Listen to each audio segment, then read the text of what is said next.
All right, good evening. We're live. Thank you all for being here for this mental health and more conversation. I am Dr. Dooley, a board certified psychiatrist practicing in Georgia. And today we're talking about back to school, how to have a renewal mindset, a reset mindset, not just as it relates to school itself, but just kind of having a general and overall spirit of cultivating a renewal mindset. So thank you all for being here this evening. And I like to start on time and go ahead and jump right in. So as people kind of come in, we'll let them do that. But we're going to start by just giving a brief introduction of everyone here on the panel. And then we're going to jump right into our conversation. So maybe Megan, if you want to start, and then we'll kind of go, I guess, clockwise around. Sure. So my name is Megan. I do have one child. He is 23.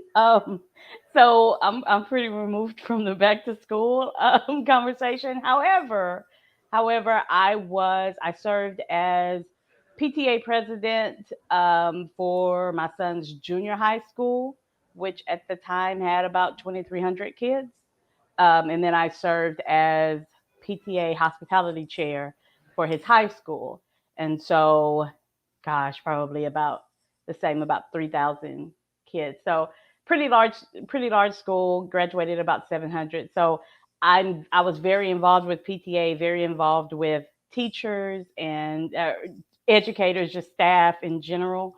Um, Also, at the time when my son was in elementary school, had some um, uh, developmental issues. So I've dealt a lot with ADD, ADHD, behavioral dyslexia, things like that. So overall, I was pretty well engrossed in the school while he was there, and very happy to be out now. But here, still here to help if anyone wants to reach out. So Thank you, Megan. We need the perspective, the long range perspective. All right, Jan, we'll move to you. Okay, hello, I'm Jennifer Thomas. I am an educator. I've been a teacher for 22 years, and I have worked with as low as kindergarten up through 12th grade now. I currently serve as a GT coordinator to where I work with middle school and high school. So anything dealing with AP and pre AP, I actually run into every day. I have to work through troubleshooting and making sure people are trained and things like that. So as far as on the educational side, I get to see what teachers go through. The stress on their side as far as like signing up, making sure that they're equipped to handle your children successfully and things like that. Um, I am a mother of three. So that's my other perspective that I bring to the table. So glad to be here. Thank you. All right. Moving on to Mrs. Rainey. Hi, I am Amber Perry Rainey, and I am a mom of three. I have a 15-year-old, a 13-year-old, and a 10-year-old. And I am currently navigating two different schools, and I have kids that are in independent school, which is private school. So, unlike me, I went to public school. I only really understand public school. Now I'm having to navigate independent private school. Culture. So that's something new to me and my husband. Also, I am a very active parent. And with back to school this year for me, it's also coming with applying to another school for my daughter who will be applying to a private high school. So I am balancing back to school with also application and admission to a new school. I'm very active with my kids' school with diversity, equity, and inclusion. That's given me an opportunity to be a cultural educator and a guest speaker at the kids' school. So that's been really fun, very enlightening, especially over the last few years with the climate. So I'm very happy to be here with my friends and learning as well. Thank you. And I didn't know that about the kind of private school. So that'll be good to bring that perspective because I think everyone else kids are in public school here, basically. So it's good to have that perspective. All right. We're finishing up with you, babe. All right, my name is Faith Brantley. I am an educator and a mom. I am entering my 18th year in education. I've taught primarily English language arts from 6 through 12, so secondary. But I also serve as a curriculum specialist, a content specialist. So I write and provide support in curriculum for upper high school English and coach teachers who are newer to teaching English. Maybe they're not new to teaching, but they may be newer to teaching English or newer to teaching the course that they have in the district that I work for.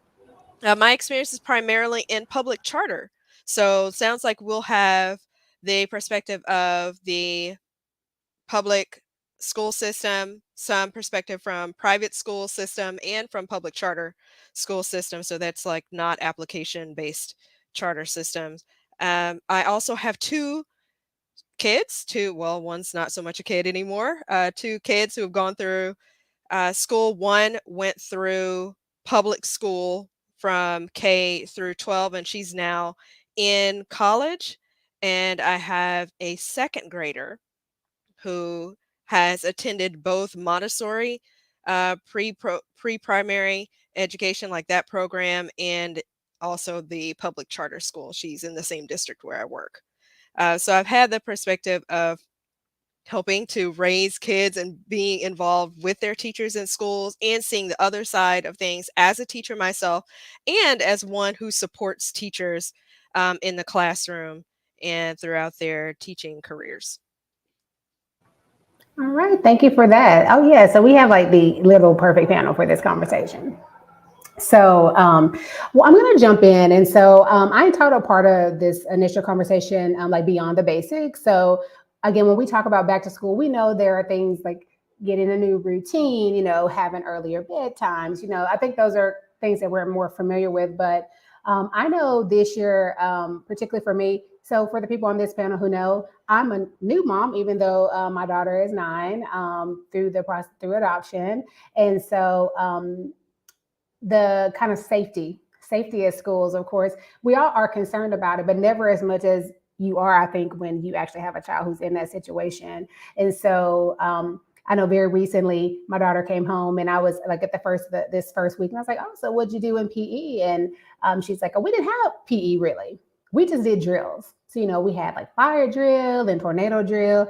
And, the drill that happens is somebody comes and like shoots up the school basically. And so, that kind of spurred like all kind of conversation. Are you scared about that? What do you think about that? And so, how have y'all approached? Because I think active shooter drills, employment, and for school systems is pretty routine now.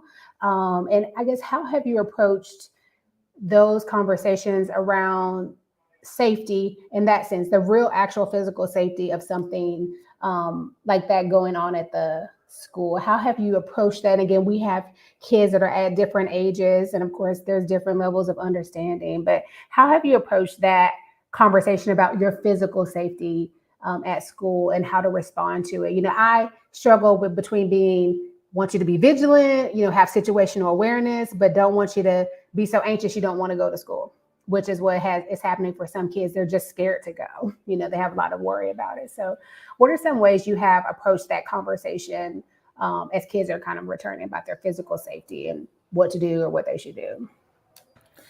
I would like to go first. I know that administrators in the district have, in pretty much every city in the United States, have most likely upped the security at school. Teachers are trained more. Security officers have been going through more training on different things, what will happen if there was a crisis like that. I actually experienced that as a parent last year, as far as there was shots fired and my daughter reacted. And it was very scary for our family. She was able to text us and said, Mom, they're shooting. So immediately I was like, okay, I hope she's, out of harm's way. But she decided to hide as the best source and call us. Okay. So immediately I thought, call 911. I can't get to my child soon enough, but then I don't need to just bust in there and destroy everything that they have going for safety either. But I think that knowing that the adults have a plan is comforting, but then making sure your child knows how to react if they hear shots. Do you get on the ground or do you run? Do you panic? Who do you go to? Look for an adult. Remain calm and listen. Because you could be overreacting about things, but just talking to them about the world that we live in. We deal with all sorts of things that we have to have precaution in. I mean, not only just at school, but in the community, with talking to strangers, with any of that. So just it has become a part that's interwoven into that same conversation. You talk about don't do drugs. You say don't just get in the car with anybody. Well, listen for shots and go ahead and get down. I mean, that's just kind of like the way that things are going now. But making sure that they feel safe as far as at home as much as possible, making sure that they feel free enough to open up and tell you what they're thinking is important. If they have a concern, actually taking it seriously, I think is important, because as a child, they may notice something that an adult may not notice. Like they may notice a back gate open or something, and that may bother them every day, whereas an adult may not have ever noticed it. So I think just having open communication, really talking to them about how safe they feel, making sure that they feel safe, and telling any kind of issues that you may have with the teacher. Just talking with the teacher, keeping that open communication, as well as open communication inside your household. But it was very interesting just going through that last year and seeing that text message while I was at work. I was at another school, and it was interesting, but we made it through. I did not. That's my first time hearing that story, so I didn't know. I have to get the details from you later. But so it sounds like in that case, it was something outside of the school, or was it in the school? It was in the neighborhood. In the neighborhood, okay. Mm-hmm. But it was during lunchtime, so they were all outside because it's a high school. Gotcha. Okay. So the shots actually were extremely loud. Got you. So they were present for what happened. Okay. Thank you for sharing that. And I think those are like good suggestions too. And I guess not knowing what kind of training the teachers have, because I feel like publicly in the media, what I hear is that people say like they don't feel prepared, but maybe that's just some anxiety too. There's a part of some situation like that we just can't control. So they, like how you said your daughter they practice drills. I mean, we have the turn off the light. I'm not gonna keep going. I don't know if we need to say it all on. I don't want anybody to know our drill. Right, exactly. But, exactly. It's to try to act like basically nobody's there, right? Right. So that is the drill pretty much every time. But now I think that they're taking in consideration after what happened in Texas, what else? What if? How quickly do we respond? And I think that people are taking it a lot more seriously now, instead of let's assess what's going on. I mean, that is what you need to do, but I think that now hopefully everybody will move a little faster. Okay. Yeah, I like to add, if parents are concerned about like what the school's policies are, what their safety measures are, a lot of schools have had to, unfortunately, because of the times that we're living in, have had to evaluate their safety protocols. There are training sessions safety and security trainings that all school staff members participate in, whether they are on campus or on other sites, through like learning management systems, that they have to get a certificate that they've actually gone through appropriate training. I know that like our district has gone through special measures to ensure safety in buildings with door locks and a automated messaging system that all of the staff members, everyone who works for the district is connected to, that can send emergency messaging to cell phones and to applications on their computers, so that there's better and faster communication. So that is just those are some of the things that perhaps if parents are concerned, they may not be aware of what their districts or systems are doing in light of recent events. And parents should feel at liberty to ask about those. Go contact your school and ask them, what are your school safety requirements? It also can be sometimes it can be frustrating when we have to abide by additional rules, like you can't pick your kid up from school before a certain time or in a particular window of time. And uh, parents may feel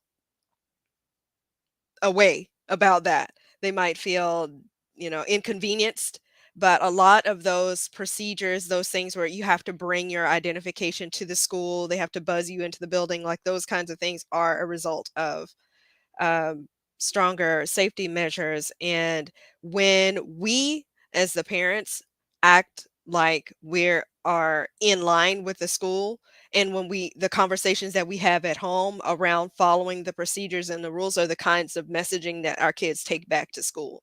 Like if we're communicating that we are willing to follow the procedure, like we're not going to park in a part of the school that we're not supposed to, we're not going to get mad when the side door is locked and kids see that we're like, oh, this is for safety, we want to follow, like communicating that we're on the same page with that kind of thing translates to kids when they are at school too, so that they will understand that these procedures are not just here to oppress me or to waste my time, that people have thought about these procedures and are trying to keep us as safe as possible, knowing that we can't like prevent everything.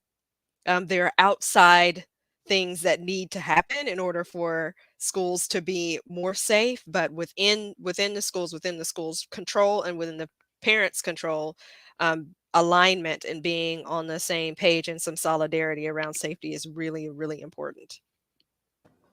I'm glad you bring that up too, because I know my daughter's school is like, if you got to pick them up early, it's like 1:30 or it's just after school. Like these are the options. Unless it's an emergency, it's 1:30 or it's after school. And I guess I don't know why I thought that was, but now that you bring that up, it's likely something related to security or maybe with like how things are changing and transitions. I would imagine it probably is something related to that. So I'm glad that you brought that point up, because I'm sure I'm probably not the only person who's like, why is that, such a big deal to have to do it at this time, but that's likely a safety procedure.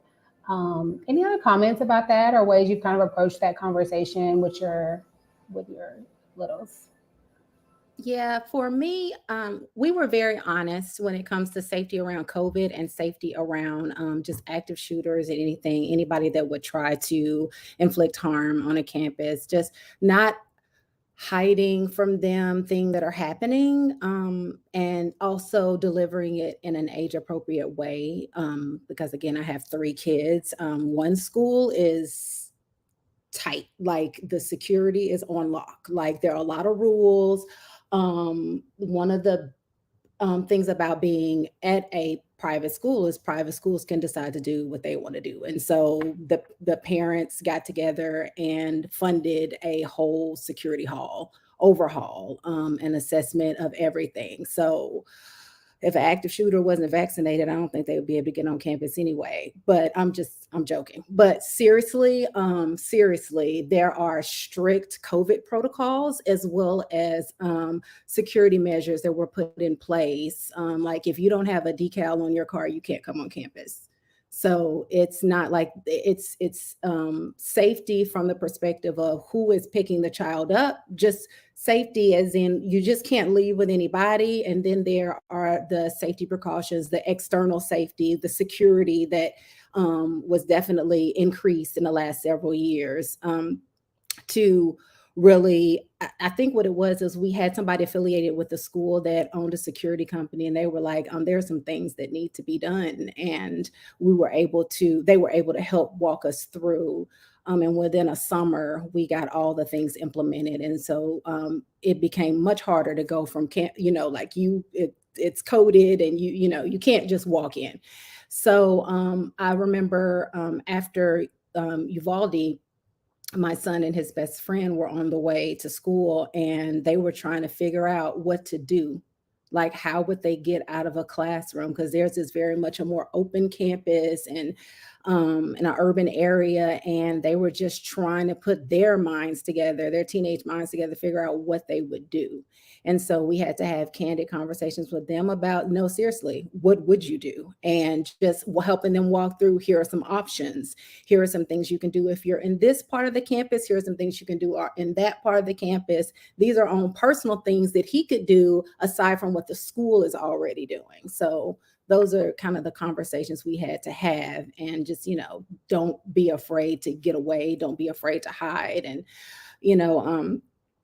like Jennifer was saying, and there might be a time where a kid has to hide, and they need to understand that, that's okay. And then I also showed my kids a video about what could happen, and if an active shooter is in the building. And, it's not always best to try to be a hero, but that could be something that needs to happen. But, the most important thing to do is to stay alive, and don't jeopardize that. Okay, so you're meaning like this is a self-defense thing you can do if something happens. You mean like you're showing them something like that? Well, the drill that this was like some ex-Marine, and he was talking about how to navigate a school shooting, like from a soldier's perspective, because these people have war weapons. And so he was saying, don't try to be a hero unless you can 100% take somebody out. And this was to teachers, parents, and children. So, you have heard instances in the past where somebody lost their life because they were trying to deter the shooter. So he was walking through that and just making sure you understand you don't need to attempt that unless you're 100% sure that you got it. Yeah, gotcha. That you have to know that you got it. Right, before you try to go and do something. Yeah. But he just gave different tactics as to how to what to do if you're in different parts of a school. So that was just in my house. I was like, I want you to know, I want you to be prepared, because I don't know what you're going to be up against. Right. And I think, thank you for all the feedback and the comments. So it really does sound like just really keeping that communication open. And I can't remember who said this, but like when they're home, in the place where you have more things you control, doing everything that you can do to help them feel safe or to help them know that they're safe. I think, likely really goes a long way too. And, Amber, you said something that kind of segues into the next, when we're thinking about like safety and kind of returning to these, what I'm calling like collective environments, which is around, these emerging and re-emerging, like polio. We have re-emerging infectious illnesses. And, we were laughing in our text group the other day about all the school supplies, having to bring all this hand sanitizer and wipes and Lysol and all this kind of stuff. But, particularly here where I live in the Atlanta metro area, and likely with monkeypox specifically, some of it is probably related to the population that's here. The number of cases that we've had. Georgia's ranked pretty high with cases, and I think some of the messaging, particularly around like monkeypox, some of the messaging about who can get it and how it's transmitted. To me, there seems to be some conflictual information. I know we're getting new information, but there seems to be some conflictual information, and some of that information is kind of, I think, being weaponized against certain groups of people. And I know that can really kind of trickle down, just to kids, because they're listening to what people's parents are saying. They're listening to what the news is saying. And I think there can be some confusion about what they need to do, just like with their bodily like hygiene and functions. Like what do they actually need to be doing to kind of to help themselves, to keep themselves healthy. And I say this because, it's been a long time since I've been a kid, and I had forgotten how much like hygiene and stuff like that could be an issue because it's been such a long time.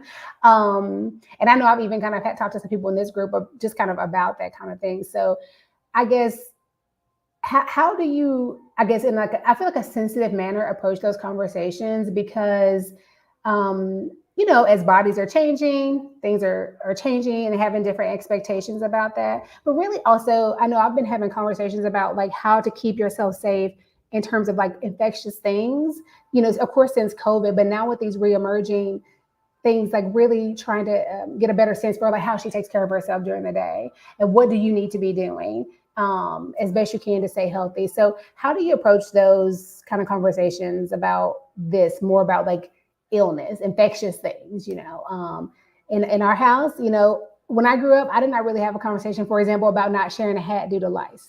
Because in general, culturally, that's not something we encounter as often. It can happen, but not as much. But like now, I have had to have that conversation. This is an infection control problem, so like we do not share hats or caps and stuff like that. So, how have y'all kind of navigated the conversations as it relates to COVID, kind of ongoing monkeypox, just really infectious things? How do y'all approach those conversations? Though that can be really tough, especially depending on the kid. My child is a super friendly, outgoing, hugs her best friend at school. They want to share crayons and trade juice boxes. Like that's her way of being. And I've had to coach her particularly around those kind of things for safety reasons. Like, don't even just being out, like, don't touch everything. Stop just touching stuff. There's germs on things in general. I mean, monkeypox and COVID-19 aside, just stop touching everything. And don't touch this and then put your hand on your face. Those kinds of things, but explaining like how germs and infections and things like work.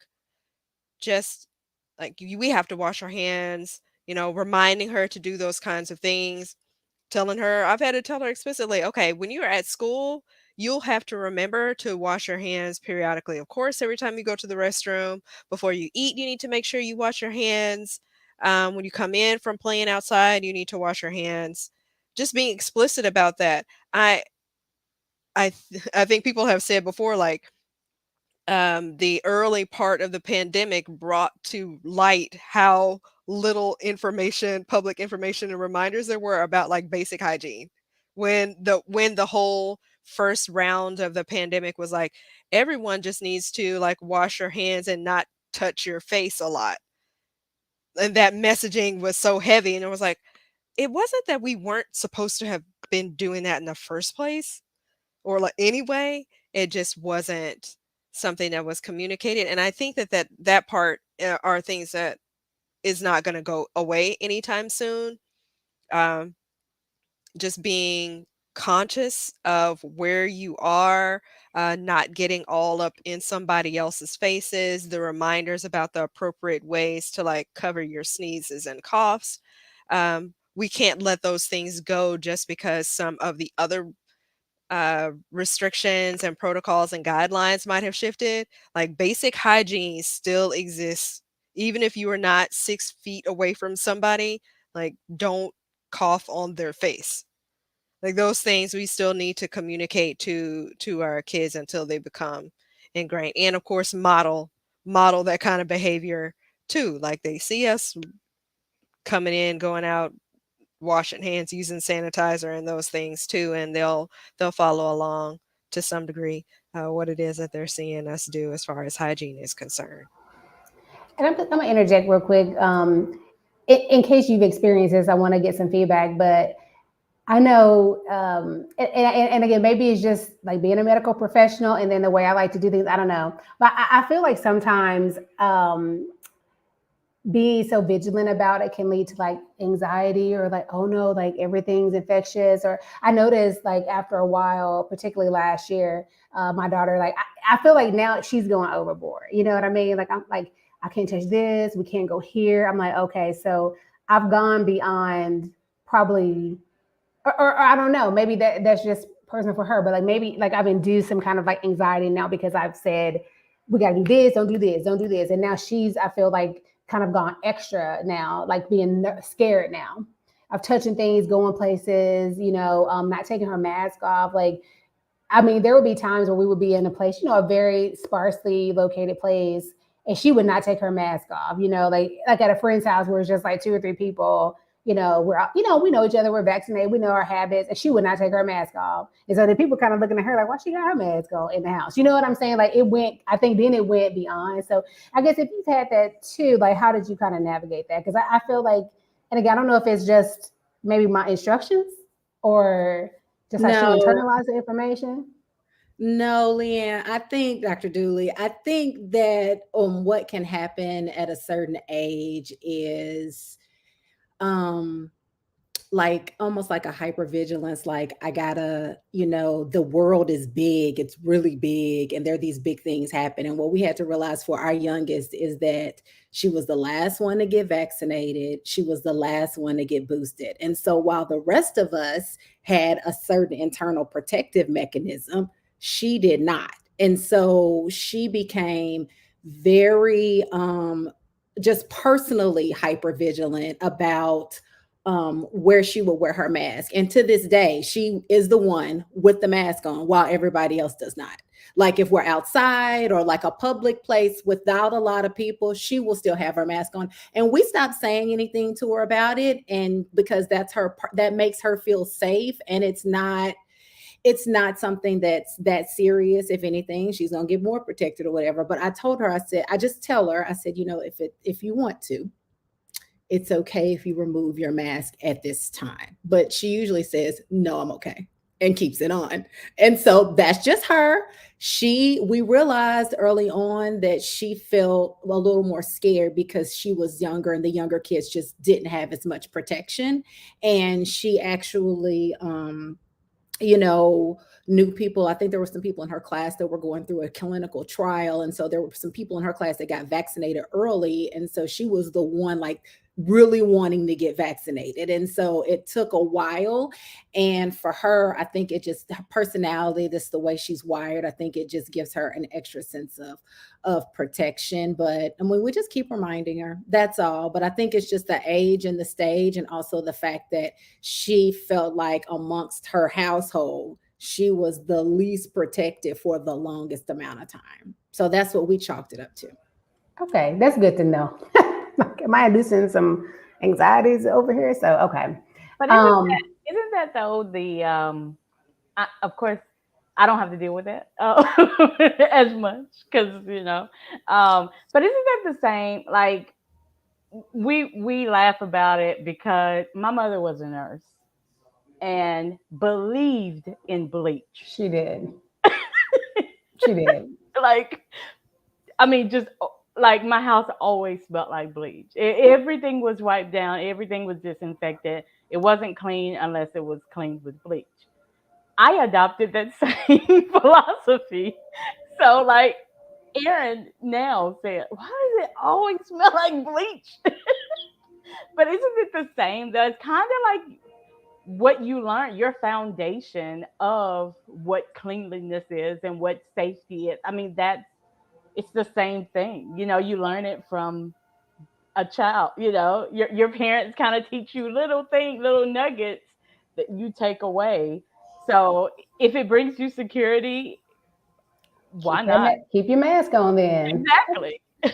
Exactly. That kind of also segues me into kind of one of my other topics I wanted to bring up is around like psychological safety. And again, I know like in my experience in the last year, and again, it's been such a long time. Like I don't, I feel like I'm so far away from it, but I do not personally remember having a lot of like conflicts, like with like, of course you're gonna have conflict with your friends sometimes, but I know last year we were really struggling with just lots of interpersonal conflict and like, how do you actually resolve a conflict? But one of the biggest issues that came up is how do you, in a healthy way, manage when you're just not vibing with somebody? You just generally don't like them. They haven't necessarily done anything to you. Just like anybody, we might have like a personality difference. You just generally don't like that person. And I know one point of that we dealt with last year was recruiting everybody else not to like that person, and how that's not a healthy way of not liking somebody. It's okay if you're not vibing with someone, but it's not okay to kind of go on a recruitment to recruit everybody else not to like that person. And so have you kind of run into like some of those? I'm assuming all the kids have had interpersonal conflicts, but I guess particularly how have you navigated helping your child understand what to do, or children understand what to do, like when you're just not vibing with someone, not like a bully situation, you are literally just not feeling them, and like what's the healthy way to go about it? So I'm gonna tell you, I'm gonna start by telling y'all what I said last year, which I tried to do some work on, which was you need to just either find you some other friends or just play by yourself. That's what I ended up doing last year. That was my advice.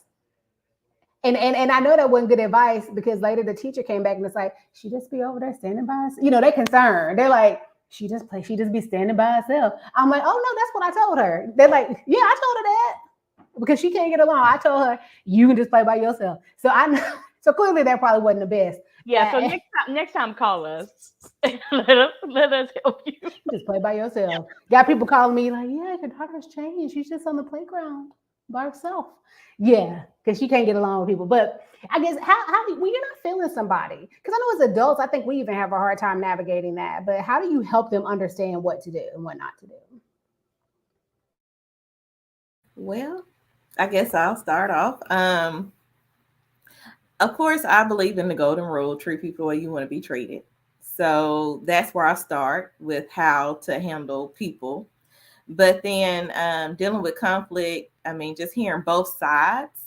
People have different perspectives, and just already teaching that, everyone has their own perspective on things, and that everyone has feelings, and how we need to be cognizant of how we treat others. That's basically where I start from.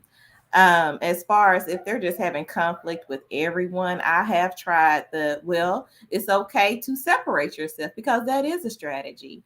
But if they feel like it's something that they can resolve, going through to the counselor, maybe doing I feel this way because the feelings that they're sharing are real. And we have to acknowledge that they have those feelings, and not just say, oh, you're just, some child, you'll be okay. I mean, they may feel something about that person, and it could be something that can be resolved. Maybe that person said something really mean to them, and they just need to talk it out, you know. So that's where I would go from it. What if they just don't like them though, Jen? If they don't they like just them, then they don't do just like need to them. stay away from them, or ask. Like, I need to actually, if this is in the classroom, for instance, I may need to, at that parent teacher conference, say, is there any way that this child can sit on the opposite side and my child sit on the opposite side, to where they are away, for your own health and and mindset, as far as even helping the teacher out. If you know that they just are like oil and water, then we just have to accept that too. But a lot of times it is something that person did, something that the way they made them feel, that makes them react that way. So. But Yeah. okay, go ahead. Go ahead, man. We have to try to, we use a lot of trying to articulate your feelings, like language and conversations about that, like what is going on and how can you express that to the people who need to hear it. So that's a big, like, I don't know, framework or disclaimer we give to our daughter, the youngest, about conversation about things. If you are having an issue with someone, who are the people who actually need to hear about it? It's not the whole class. So it doesn't need to be announced to the whole class. It's not just a group of friends on the playground. The people who need to hear it are the person who is involved. And if that does not resolve the issue or somehow gets escalated, then you need to involve the other adult stakeholders. So that might be the teacher or the counselor or the person on duty.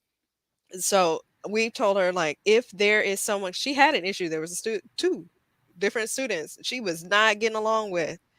And I said, have you told the person what it is? Is there something first of all, is there something in particular that is making you not get along with this person?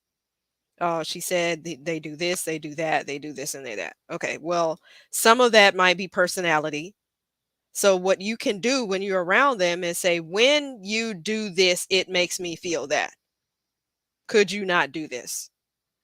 And they'll respond how they respond. Either they'll do it. It's difficult when this is first graders, so they may not be at the same place where they can be like, okay, I understand that when I throw your pencil on the floor, that makes you frustrated. Like, they may not have that same language, but you've expressed what it is. And then if necessary, like that doesn't resolve the issue, you need to go to parents, teachers to explain the same thing. When this person does a thing or does these things, it makes me feel this. I don't want that. But she's gotten pretty good now at this point at telling somebody or even telling the teacher. I got a call from the assistant principal about a student did something to her in class, wrote a note and said something that she didn't like on it. She took the paper, walked up to the substitute. It wasn't even the teacher for the day. Walked up to the substitute and said, the student gave me this and it made me feel uncomfortable. And I was like, okay, they called me because they're like, we pulled the kid in and talked to them. It's like, good. So just having, starting there, the what is it that's causing the issue? Like practicing with the language of like emotional intelligence language that's age appropriate, so that they can communicate how they're feeling, how it makes them feel. Because it can be difficult for them to even be at that point where they can say, well, this makes me mad. So it sounds like that's frustrating for you when, so you can tell them that's frustrating for me. And I don't like that. Could you stop? And if that's a place where you're like giving them some power, but if that doesn't work, because I mean, it's not gonna work all the time. But But at least then they know who to go to next. isn't that really though a personality thing? Knowing your child Hmm. and knowing what stage your child is in. I think all of it, like Amber has said, she has children that are three different Hmm. spectrums. Three, you know, you have to know your child. You have to be able to guide them, because the truth of the matter is you're not raising children. You're raising people. You're raising adults. And so you have to learn who your child is. It's part of parenting. It's just part of it. You got to learn what works for them. Because what you're teaching them now, what that foundation that you're teaching them of how to deal with people that they don't vibe with, they're going to carry for the rest of their lives. So it's very important that you monitor this, that you carry it the right way, that you handle it the right way. Because how they handle it now in grade school is how they will handle it on the job and in the future, in their future relationships. So it's just important to know what is your child's personality. Yeah, And and that's why I don't fool with y'all, which is what was my strategy, because I don't yeah, fool with them. If I that's don't, that no. for better or worse, I don't fool with you if I ain't bothered with you. So, Yeah, that's but I like the communication. I love that. Like, who needs to know? Because a lot of the issue is that you didn't went and told 5 or 6 people, you haven't even talked to the person. So like that kind of fundamental. Who needs to know that we even have a problem? Really like that. And another thing I want to add, similar to what Megan said, they imitate what they see us do.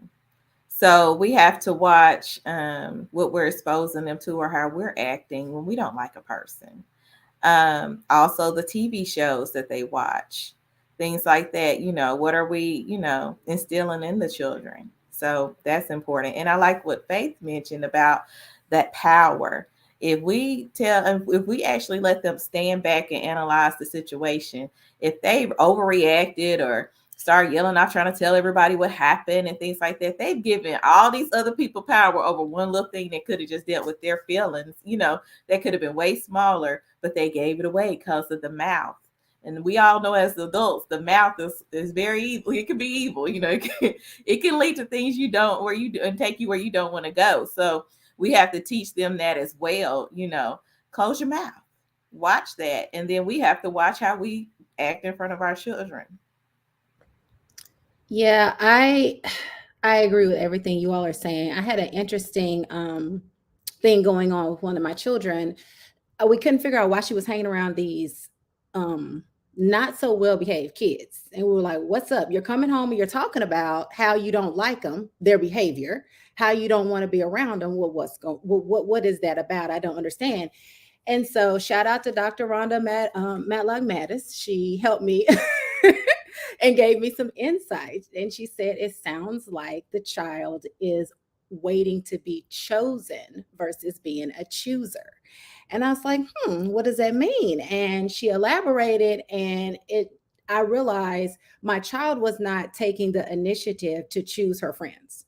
She was just waiting around, and since she was a smart, happy-go-lucky kid, people would come play with her, but it wasn't always the best acting kids or the kids that were making the best choices. And so she was actively being bullied or being mean to, but she wasn't taking the initiative or having the confidence to say, I'm not going to be around you, like, or just choose to find other friends. So I was able to communicate that to her again in an age appropriate way, to say, hey, look, you can choose your friends. If you choose the people you want to be around with based on how they treat you. And so if you're saying you don't like how somebody's acting or this person gets in trouble and you playing with them, you're sending mixed signals. So make sure that you know the type of person you want to be around. And so now the child is able to like discern, like, oh, okay, this person might be a good match for me. This person, I saw how they treated this other friend, maybe so much not, So but that was interesting. She was just waiting to be chosen and wasn't taking initiative to choose who she actively wanted to be friends with.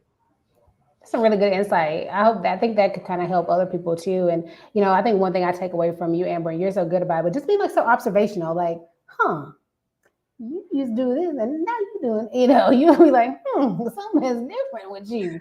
Something But I changed. think that you saying this, but then you come home. But I mean, I think that just kind of speaks to the observation and like you all are saying, just knowing your child. And I'm going to pivot a little bit just for the sake of time. I thought I would have too many conversation points, and I do. But I do want to be sure we get to talk about, because part of this conversation is about having a renewal mindset. So, of course, we want to start with the back to school, focus on the children. But I think it's also going to school for so long, like being in school for such a long time. Really when the fall comes, there's just something inherent in me that's like a new start, like there's a new something, when the fall comes. And actually like that point, as opposed to like the new year. Or sometimes I'll do things like on even like my birthday as a kind of new start, as opposed to waiting for like New Year's resolutions or something. So I think definitely like the fall can be a really good time to kind of have new goals, to really kind of renew, to take the time to think about things we might want to change or say, just new things we may want to work on. So I guess what do y'all think a renewal mindset is, and does the fall kind of bring that for you? And if so, how do you like facilitate that kind of renewal as fall kind of comes?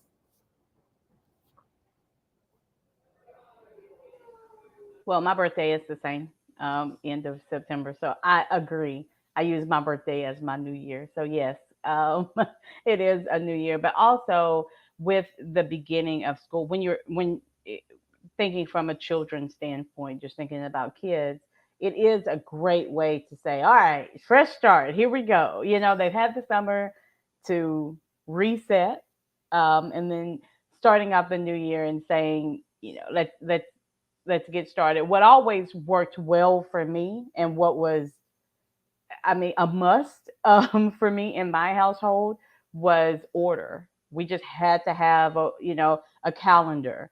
This is all right. We're going from this date to this date, and these are the goals. Here's your 9 weeks. The 9 weeks run from this day to this day. We're going to set goals to, you know, get to sleep on time, wake up on time. We just got to set little goals just for the grading period, things like that. And we had organization books. And all right, so let's reset when the new grading period comes. Let's reset, and just making small goals like that, because especially when you have a child with ADHD or ADD, organization is key. Sitting down and planning was key, was crucial. Um, and so it also helps just with the reset, just knowing that, okay, now we have little small goals and we can take it bite size, bite size small goals, and starting in the fall and just resetting.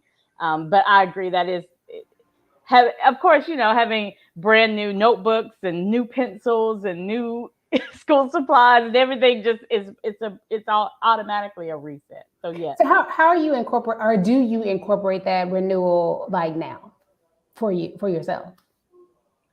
For me personally, of course, because like I said, my birthday is my new year. Mhm. It's always day one. So yes, um, it's always a reset. But anybody, I mean, y'all know, everybody who knows me know, I consistently go from date to date. I'm always looking. Okay, I'm going from July 4th to my birthday in September, and then that's over. I'm like, okay, September to no till Thanksgiving. I have a set goal, and then Thanksgiving to Christmas, I have a set goal. Then Christmas to Valentine's Day, I have a set goal. So I always, that's just always been part of my life, just planning like that. So Okay. same thing. And Jen, you got fall birthday too. So does that kind of that pattern go for you too, or? It does. And I don't know why every time in August you get that whole thing of, okay, school is about to start back up. Because most of the time I work in the summer anyway. So it's just a continuation. But this summer I actually did pause and did not work. And it was very rejuvenating. I think I will not work again in the summer. I'm sorry. It's okay. I don't have to have the extra money because it was a reset for your sanity. It's a reset for just the temperament or how much, where you like, I'm so tired of this or so tired of that. It's a reset.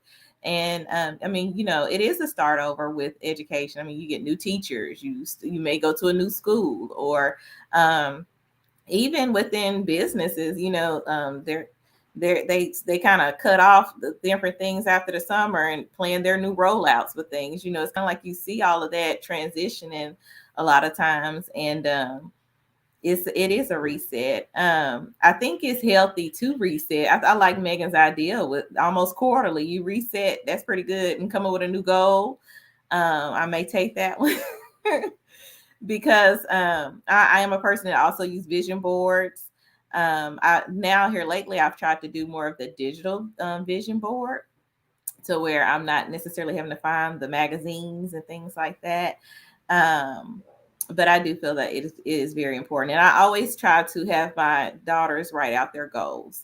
And then we have, okay, so speaking of social and emotional, as far as reset, journaling and actually checking in with your kids is helpful. And within that, what we do is we'll set our goals. And the way that the journal that we use, it has like, what are you reflecting on from yesterday? What are your next steps for tomorrow?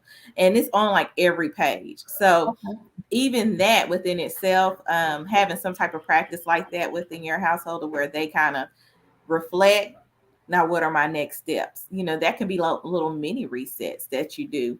So it can be taken from all sorts of perspectives, but we do know that it is good to feel like you can start over. I know with some of the students that I've worked with, they would have behavior problems and they just thought the teacher didn't like them anymore, and they never knew that they could start over. That teacher still wants to teach you. That teacher still loves you, still wants to, for the most part. I mean, all the ones I know, they just want you to participate with them. So if you come with a renewed mindset, they'll start, and you be like, Miss So-and-so, I have a renewed mindset. They may believe you that day, and you may have a good day that day. So everybody is, allowed that do-over chance. Each day is a new day. I even look at it that way. Okay. Any other thoughts or feedback about kind of having like an adult, like what we can do to kind of foster the kind of reset, the renewal mindset? I talk to um, teachers, other students that I'm encountering, even in my own child, particularly at this stage in the year, like the beginning of the year. What do you want to see happen this year for you? And asking the students to think about that, like the answers might be different, from a second grader to the 11th and 12th graders that I might talk to, or the teachers. What do you want to see happen? Um, how do you want to be seen, or how do you want to be seen and remembered from this year, from this school year? And what how will you know, what would be some indicators, like a marker that you can tack yourself onto, that will let you know that you achieve that goal, that thing that you said? Well, if they're saying, well, I want to have good grades. Well, how will you know that you're doing what you need to do to have the good grades? What do the good grades look like? If it's not grades, that's an issue. When it's for adults or for teachers, it might be, I want to make sure that I'm planned in advance of the day. I don't want to be planning on the day of the lesson. Okay. So how will you know that that's working for you? When are you going to evaluate if you need to change something else? When can we check back on how that's going? Because especially a school year can feel really long, like at the beginning. And if you're trying to say, oh, how are things going to be at the end? I like how Megan was saying she uses calendar dates, even holidays, as checkpoints of what her goals are going to be. So helping whether that's yourself, your kids, or people that you work with or that you have responsibility for, helping establish like what are these checkpoints going to be? How are we going to know if you're reaching those particular goals? Um, and then reminded them that it's okay to try some new strategy or way if what you've started out doing is not working out for you. Just because you started out doing things a certain way at the beginning of the year doesn't mean that you have to stick to that same plan if it's not working out for you. And Dr. Dooley, I know you mentioned in adult relationships. I Mhm. don't know if I necessarily think about renewing adult relationships or examining it that way.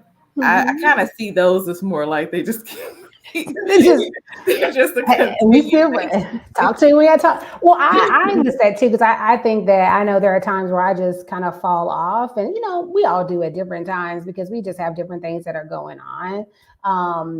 But I just included that as like just a possible thing to think about. Is like how can we renew our relationships? Like have reconnection, and I think that some of us I think do really good jobs of like checking in. I have some people who like just check in. They're just like, oh, I haven't talked to you in a little bit, and I'm like, oh, I kind of want to be that kind of person that's that way. Even if we don't have to even have a talk conversation, but like just to kind of check in to see like what you're doing. Like I like that characteristic. I would want to be that kind of person, in a better way.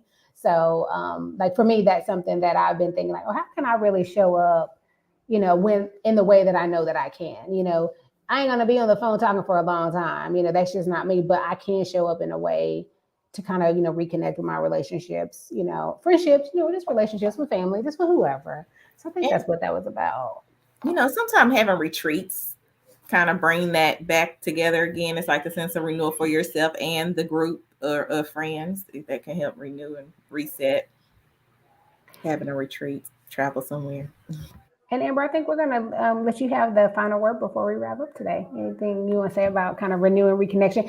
One thing I did say too on the discussion was, anything that's free, low cost, because I think, like some of the things when we think about having like rest and relaxation, like a retreat, I mean, it costs money, we got to travel often to a kind of distant location and, things can just get costly. And I You can know always that vacation.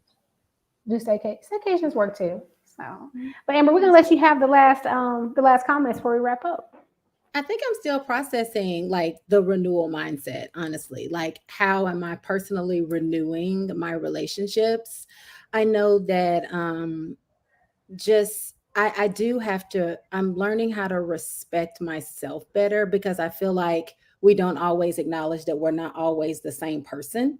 And so 43-year-old Amber is completely different from 33-year-old Amber. And so 43-year-old Amber has different needs. So my renewal, the way I renew myself and my relationships is going to change year to year. And so now that I'm at a different place with different age kids, the renewal looks different. I can do some different things. My husband and I can do different things that we didn't get to do when our kids were really little, but they're not so old that we can just go and leave and have a vacation on our own. So I just got back from vacation and that was really rejuvenating. But I also, I might text you all. You can catch me at the beach. I might just be at the beach writing in my journal. I might just be sitting looking at the waves, but any little like 30-minute period where I can find some catharsis, I sometimes do that before pickup after I'm finished doing what I'm doing, because I realize that my energy level, it starts to get low around the time that it's time for me to pick my kids up from school. That is not a good matchup. So I have to do things so that I can feel renewed, because now I'm going to be needed. I've done everything I needed to do all day, but now I'm going to be needed in a different capacity. And so now kids are getting picked up. I'm picking there, I'm doing the mom Uber, I'm taxi everywhere. And now I'm trying to figure out what's for dinner, who's got dinner. Is it me, my husband, what we're doing? And so I think the renewal comes in with understanding who you are and what you need. And I think that oftentimes we don't take enough of a step back to say, who am I at this time and space, to be able to see what I need for myself and what I need in my relationships. And that's going to look so different for everybody. Like right now, I'm in therapy. My mom died almost a year ago. I know what I need. I need therapy right now. I'm still in the grieving process. So I think it's just important to take time to self-evaluate and just don't go so hard to where you're in overwhelm and you're on the road to burning out. I think there is a road to consistent renewal. And I think we can make a choice to step on that and stay on that as best we can. I do not have anything else to add. I think that was the perfect way to kind of sum up and kind of close us this evening. I think we could also go more into this conversation, I think in depth too, if we wanted to at a different time, about just the ages, the changes, grace for where we are in the moment. But I just want to thank you all again for being here with me for this mental health and more conversation. And hopefully we will have more conversations soon. Thank you all. Thank you.